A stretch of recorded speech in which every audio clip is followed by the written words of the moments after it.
नमस्कार, मैं हूं अंकुर और आप देख रहे हैं सत्यहिंदी.com। आइए एक नजर डालते हैं अब तक की सुर्खियों पर। भारत में कोरोना संक्रमितों का आंकड़ा 32,39,000 के पार हो गया है और मृतकों की संख्या भी 59,645 हो चुकी है। इसके अलावा फिलहाल 7,10,000 के पार एक्टिव मामले हो चुके हैं।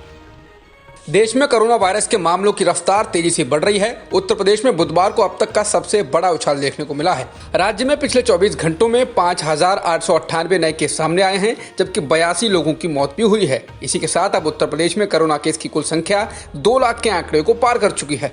इलाहाबाद हाईकोर्ट ने उत्तर प्रदेश में बढ़ते कोविड-19 मामलों पर चिंता व्यक्त करते हुए कहा है कि कोविड-19 का प्रसार रोकने के लिए एक बार फिर से लॉकडाउन लागू करना एकमात्र उपाय हो सकता है। इससे पहले भी कोर्ट ने अधिकारियों को सोशल डिस्टेंसिंग के मानदंडों को लागू करने में उनकी विफलता के लिए भी फटकार लगाई थी। कोर्ट ने कहा था 2 गज दूरी, मास्क पहनना जरूरी सरकार द्वारा गढ़ा गया बिना मतलब का नारा लगता है। ना ही सरकार इस नियम को लागू करने में दिलचस्पी ले रही है कि 2 व्यक्ति 2 गज दूर रहें और मास्क पहने, और ना ही हमारे राज्य के लोग रुचि रखते हैं। यूपी के मुख्यमंत्री योगी आदित्यनाथ ने कहा कि कोविड-19 के प्रभावी नियंत्रण के लिए कोरोना से 2 कदम आगे की सोच रखनी होगी, क्योंकि ये एक महामारी है। उन्होंने कहा कि कोरोना वायरस से ठीक हुए मरीजों की मेडिकल ट्रीटमेंट विधि का गहन अध्ययन किया जाए।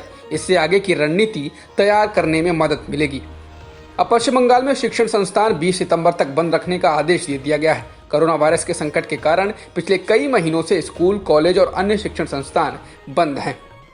कोरोना संकट काल में होने जा रही नीट, जेईई की परीक्षाओं के मसले पर केंद्र सरकार पीछे हटते हुए नहीं दिख रही है। छात्रों के अलावा कई संगठनों, विपक्षी नेताओं और राज्य सरकारों की ओर से इसे टालने की अपील लगातार की गई है।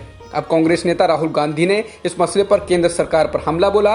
राहुल ने अपील की है कि केंद्र सरकार को सभी पक्षों को सुनना चाहिए और ऐसा हल निकालना चाहिए जो सभी के लिए मान्य हो।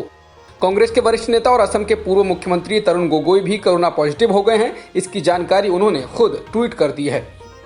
उत्तर प्रदेश में कोरोना वायरस का कहर लगातार बढ़ता जा रहा है। यूपी सरकार की कैबिनेट में भी इसका व्यापक असर दिख रहा है। बुधवार को उत्तर प्रदेश के पंचायती राज मंत्री भूपेंद्र सिंह चौधरी भी कोरोना वायरस से संक्रमित हो गए। उन्होंने ट्वीट कर इस बात की जानकारी दी।